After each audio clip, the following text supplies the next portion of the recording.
case you're just waking up. Carlos Correa is not a Giant, folks. Yeah, we know he signed a 13-year, $350 million deal. Apparently, he didn't pass a physical. And now he's a New York Met. 12 years, $315 million. Carlos Correa has signed with the New York Mets to team up with Francisco Lindor, Pete Alonso, Marte, Nemo, Verlander, Max Scherzer. The Mets have spent $806 million this offseason. Steve Cohen, billionaire owner for the New York Mets, yeah, he backed it up. He said, I'm going to spend, and there's no limits to my spending. The Giants, they said the same thing.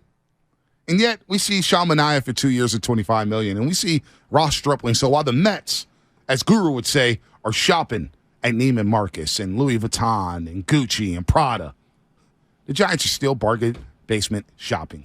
Well, okay, let's say Ross Stripling. What's that doing? Yeah. By the way, Shasky, it's 11 games. Hey, this segment is sponsored by Fremont Bank Full Service Banking. No compromises and Save Mart in Lucky, California. Don't forget to tune in to Warriors Live tonight on 95.7K, presented by Xfinity. Supercharge your home with supersonic Wi-Fi, unbeatable internet, only from Xfinity. That's right, the Warriors. Guess Warriors get beat by 38 yesterday.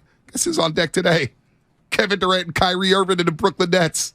It gets better. It gets better. Bonte, let me read you this. This is their starting rotation. Alex Cobb, who is so much better than the numbers. That's me being sarcastic. Alex Cobb, he was, though. But Alex Cobb, Dizzy Sclafani, Alex Wood, Ross Stripling, Sean Manaea, Jacob Junis. Wow. 1, 2, 3, 4, 5, 6. You have 6 fourth or fifth starters. I don't even want to look at that. I hate both those guys. Look at this, YouTubers. It's Aaron Judge and Derek Jeter. The captains. I hate them both. We got Pavs. I hate them both. You know what? Let's bring in Alex Pavlovic, and then, Giants insider. Let me just real quick. Austin Wins and Joey Bart. Yeah, I know. They got J.D. Davis, Wilmer Flores, Lamont. I mean, it's a bunch of nothing. It's a poo-poo platter. Alex Pavlovic, Giants insider, NBC Sports Bay Area. He's been all over this. Pavs, welcome back to the Morning Roast. It's good to talk to you. I know you've had a busy offseason. I just... Let's start. All right, so let's start from this. Let's start from this point, Paz, as we say good morning. We appreciate the time again. When you got the email that the presser was postponed, what went through your mind? A lot. It's been a very weird 24 hours. It's been a very quiet 24 hours in a lot of respects. I mean, the Giants are being quiet about this whole thing. And my first reaction was that I was surprised, but not too surprised. I knew they had some concerns about the health. I was surprised because this is an organization that is extremely careful about scheduling things, about announcing things, about confirming things to beat writers. So I think when we started to hear that the press conference was scheduled and they had it all planned out, you assume that everything's okay. I think that's one of the unanswered questions here is, why did they announce that when he hadn't had his physical completed yet? But there were a lot of questions yesterday, and that started about 8:15 a.m. So, I mean, let's narrow this thing down. Is it the Giants got cold feet because of the medical? Did he leverage the Giants the entire time? Was he on the fence? Did we jump the gun on the reporting? Like, what's the most plausible of these scenarios? No, I don't think we jumped the gun on the reporting. I mean, I had it confirmed last Wednesday night that they had an agreement. I feel very good about that reporting, and I think you don't leverage a team to go get less money elsewhere, and also you don't leverage if you're Scott Boras and you want the Giants involved with your clients for the next 10, 20 years. You want to have some of your clients end up there, or at the very least have the Giants, in the conversation. You can raise the price. You don't do anything like this. I think legitimately something popped up. I mean, I know this. Something popped up in the physical process, and we don't know exactly what happened after that, but whether they tried to renegotiate or whether they pulled out altogether, whatever happened, it led to Scott Boras, re-engaging with the Mets. And a little, sneaky thing that happened over the last week is the Bay Area celebrating here is that we find out that the Mets kind of tried to come in at the last minute and get involved last week. And they were kind of told, according to the New York Post, that, the Giants and Correa were too far down the line. So I think, this allowed them to reengage. And if you're going to let Steve Cohen get back into the picture, you're potentially in trouble. Yeah. Yeah, but can I just push back on something? Because you brought up, like, well, they had an extra year and more money, the Giants. That being said, it's not proportionate. Like, the Mets situation and what they have right now and what he would be joining versus where the Giants are at, like, there's a tax. And even if they gave an extra year and a little bit more money, to me, it's still not proportionate enough to entice someone like a Carlos Correa. Like, you have to be above and beyond. Like, this is... I push back on that. Like, I don't think all money is created equal. So in this scenario, even though the Giants maybe had one extra year and a little bit of extra money on it, it still doesn't outweigh how dire the situation is here that he would be joining. But can I push back on that and say that they originally did, it was them against the Twins, and they blew the Twins out of the water. And they were, $65 million above the Twins. So they did. I think they felt there was a price they had to go to that was going to be uncomfortable for them, but they did. Now, the Mets deal came together in about 4 hours yesterday, from what John Heyman has reported. So This was not a matter of them outbidding the Mets a week ago or at the winter meetings. This was a matter of them outbidding the Twins, and I feel very confident in that it was them against the Twins last week, and they outbid them, and they outbid them by $60-something million. So they did do that, but they opened the door on Monday and Tuesday for another team to come in, and the Mets came crashing through. I agree with you. It's a different situation there, but originally he was deciding between the Giants and the Twins. Alex Pavlovic, Giants insider here on the Morning Ross on 95.7 The Game. Giants insider for NBC Sports Bay Area.com. Does a great job covering the Giants. Breaking down Carlos Correa signing with the New York Mets at the last hour. 12 years, $315 million. And it happened when we were asleep, Pavs. So Correa is now a Met. Now what happens with the Giants? Is there any plans on Farhan, ownership? Or who do you look at on who's the guy we should look at the most when it comes to the Giants organization and passing up this deal for Carlos Correa? Is it ownership? Is it Farhan? Who's the guy who said basically, you know what? We got to move on here. Well, first, let the beat writer in me say we can't say signed with the Mets because we've learned that lesson. Yeah, that's true. That's a good point. Good point. But I'll give them this. When the Mets, quote-unquote, engage with someone, they pretty much seal the deal. No, they have. I mean, he's going to New York. No doubt. It is a lesson that it's one of those things that copy editors always change, and even I make mistakes. Yeah, for sure. Signed Correa. No doubt. No, Giants agreed to terms with Correa. Yeah, agreed in principle.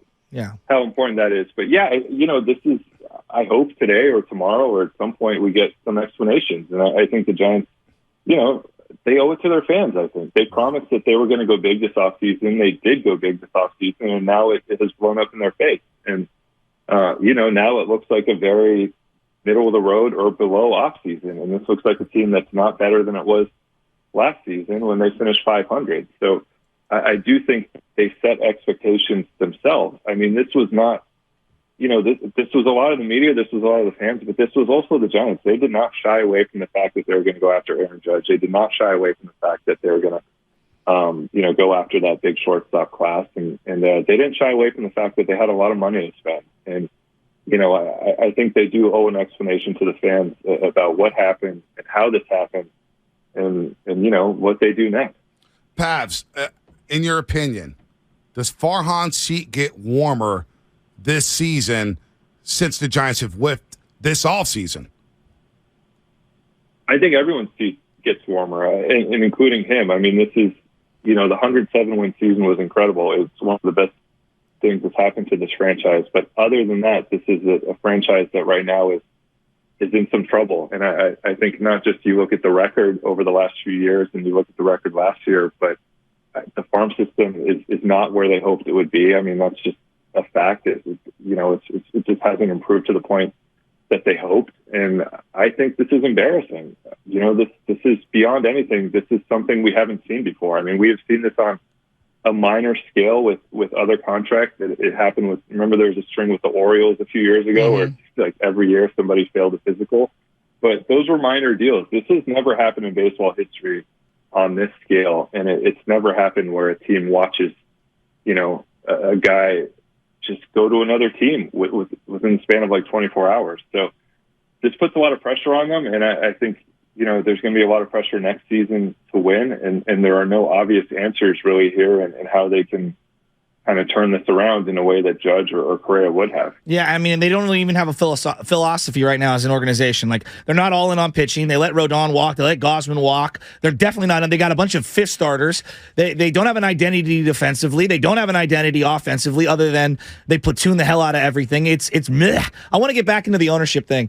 One of the things I look around sports in general, and I say to myself, like, when you have one singular owner, it can be ugly at times, like a Jerry Jones, but it does simplify things when you're in free agency and an agent can go directly to an owner and just bang something out. All right? You see this, obviously, what happened with Aaron Judge. He went to the owner and him talked, and boom, they banged it out. The Green Bay Packers historically don't really have a singular person at the head of ownership, and so they struggle in free agency.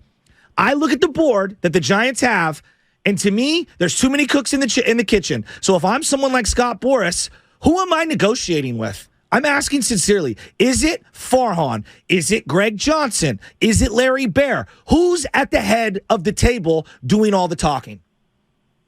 Well, it's always going to be Farhan who is kind of leading, the efforts here just in terms of improving the team. But with something like Correa and something like Judge, I think Greg Johnson was very involved, and he was very involved. That scares me.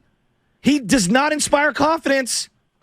Well, we don't really know much about him, so this isn't a great showing for the Giants, obviously. But I think, yeah, it's a valid point. I mean, I just watched the Judge press conference and how Steinbrenner, took a lot of credit for it and made it very clear that he came in at the end. But I will say that you go back 6 months and he was getting booed at Yankee Stadium because he had failed in a lot of respects. So I don't think there are too many cooks in the kitchen. I think it is actually a very small. I think it's actually the opposite. It is a very small group of people who are decision makers here, and I'll say that as a reporter who's trying to get people to leak stuff. Like it's a very small circle on all these things. Mm-hmm. I don't think that's a problem. They're just at some point going to have to, and they did this with Correa. I mean, they did something they were uncomfortable with in terms of years and the size of the contract. It hasn't worked out, obviously. At some point, they're going to have to go and prove that they can actually get that signature on paper. So, Alex, I want to make sure I clarify this. Jed York runs the Niners. Joe Lacob runs the Warriors, and I know there's other people involved. Greg Johnson, Charles Johnson's son, runs the Giants, and Farhan does all of the business dealings. Correct? Well, no, I think this is, it depends what you're asking. I mean, if you're asking who's calling Scott Boras, it could be both of them. If you're asking who is calling, somebody else's agent, a lesser agent on a lesser player, it's baseball operations. It's Farhan. It was Scott Harris. Larry Baer still involved? Do you see how confusing this is? But that's why I can't. And Paz, to your defense, I can't. It's that confusing. I think we're talking about 2 or 3 people, but I don't think it's. I guess I would say does Jed York do everything, or does John Lynch get involved? I think John Lynch and Kyle Shanahan have a lot of juice, Pavs, in my opinion. I think Bob Myers and Steve Kerr and company have a lot of juice with Joe Lacob, even though Joe Lacob's in the room. They kind of, it's a group project, right? It's a group think. They all kind of sit there together and they think about these things. That's why I look at Farhan as the president of baseball operations, because to me, it feels like ownership has given the green light to spend $350 million on a player. They try to do that with Judge. They try to do that with Correa. Now, speaking of Correa, maybe the Giants just dodged a bullet. I know nobody wants to hear that today. Nobody wants to hear that today. Possible. It's the but symbolism. It's very possible. It's very possible, and I will say there were a lot of people I talked to who are uncomfortable with this contract, and I mean not just because of the health issues, but it's not Aaron Judge. It's not a guy who is going to sell 5,000 season tickets the next day. It's not a guy who's a guaranteed all-star for the next 5 or 6 years. So there's a very real chance that we look back on this, and one thing that has stuck in my mind for the last 6-7 hours as we've been trying to figure this out is that I know this isn't great for sports talk radio. It's going to take a few years to figure out who is right here, because the Twins were comfortable offering him 10 years. The Mets were comfortable giving him a 12-year deal. The Giants were ultimately uncomfortable. Now, who's going to be right? Is Carlos Correa going to play 140 games for the next 4 years, or is he going to be on the injured list in June? It's going to take some time to figure out who is right and whether the Giants dodged a bullet. But yeah, this stings right now. There's a very real possibility that we look back in a couple of years and go like, man, that guy can't stay healthy. Well, and the Giants still might stink. Like, I mean, that doesn't mean that that they shouldn't have taken him, because they needed to start somewhere. Like, the Warriors overpaid for David Lee, and it breathed life into their whole entire operation. Like, I'm looking at this now. Farhan hired in November of 2018, and the roster was a lot of decorated players. You could say they're on the downside, but he was brought in to make tough decisions, move people, make trades. They had the greatest manager the Giants have ever seen. They were 2 years removed from a playoff series loss to the Cubs. Today, 2022, December 21st, are they closer to a World Series today than they were when Farhan signed? No, I don't think they really are. And that's just going back to what we talked about with the hot seat. I think that's the biggest problem for everybody going into next season is that, and for me, we can talk about Correa for the next few weeks. Like really the determining factor here on what happens with all these guys is what they do in terms of player development. And if these guys start coming up, if Kyle Harrison is up at the end of April and he is the rookie of the year, a lot of the sting will be off of this. If Casey Schmidt turns out to be as good as they think he is, you can start to see it building. But that's the problem they have. We haven't really seen that yet. There haven't been the young guys who have come through. And when you go back and look at 4 years, I think for the organization, that's the biggest disappointment. They wouldn't say these big free agent chases are the biggest disappointment. I think the biggest disappointment for them is that they have not yet graduated as many people as they hope to. I mean, they haven't graduated anyone. Pavs, I mean, nobody. I got to ask, Pavs, so when do you think Farhan and company will speak to the media? Because they have to at some point, and it probably has to happen sooner rather than later. Monte, I would love the answer to that. Yeah, I know you got a job to do. I know you want to do it. And Paz, I'll say this. Get ready for July when you have to write about, hey, the Giants will be all in on Shohei Ohtani and Manny Machado. Oh, man. I would love I think I've checked this morning. I mean, there's nothing imminent as far as I know. I do think, again, somebody needs to, I'm not saying go in front of a firing squad, but I mean, somebody needs to give an explanation here because I think, me and Bags and Susan and everybody on this beat have been trying pretty hard for the last day to get some explanation. And it's been quiet, and I understand it's around a health issue, but I do think at some point somebody needs to explain what happened here because we just haven't seen this before. No doubt. The last thing I'll leave you with this, and Alex, I'm sorry if I'm coming at you. It's just I'm a diehard Giants fan, and I am furious right now this morning because they've got duped multiple times in a 10-day span, and then the greatest manager in the history of the Giants organization is now in Texas hugging a high-priced free agent and $700 million middle infield. So it's like we've been sold a lot of bill of goods here, and I'm pretty pissed, and so I think a lot of Giants fans are. Oh, I can tell. Paz, you can't tell he's pissed. But seriously, Paz, I want someone to ask Farhan directly. Yo, y'all said Bochy wanted to step away and is in there. How are you feeling today with Bochy now signing with the Texas Rangers? Because me as a Giants fan, as we strike out on multiple free agents and it's the same damn roster for multiple years and even less depressing, there's nothing for me to cling to. There's not one person I care about. Okay, once every 5 days, Webb a little, I guess. Hey, I'll defend Paz here. I'm hurting. Shasky, I'll defend Paz here. Paz clicks on the stories. He can't write about Correa and Aaron Judge. I feel bad for Paz. His job's going to stink with this team right now. No, it's not going to stink. You have a great job. I know it. I'm kidding. But you know what I'm saying, Paz. Look, I understand all the anger. I mean, I've seen it for the last, 8 hours on Twitter. I'm on the East Coast. I was up until 6 in the morning here. I fully understand all the anger. I do. For me, I would say, yeah, it's once every 5 days. But Logan Webb's someone to cheer for. Camilo Duvall is someone to cheer for. I think Kyle Harrison's going to be really good. I think Casey Schmidt's going to be really good. So I understand the frustration, and it's well warranted. And this is going to be a rough stretch for the organization, and you have every right to be angry about it. I would just say, let's remember there are some guys in there, and when you say there's no one to cheer for, there are some guys in there that they can build around, and some guys who you should be really excited. Who? Well, Logan Webb for one, but that was Brian Sabian and Bobby Evans' guy. I'm just saying, honestly, if you had a 12-year-old nephew or son or whatever, who's the guy that they're yeah, can't go get a hot dog right now. I got to see this guy hit. It's a problem. It's a problem. I mean, even the Pirates got O'Neal Cruz, Bobby Witt Jr. in Kansas City. The Giants got nothing. It's a problem. It's why they offered Correa $350 million.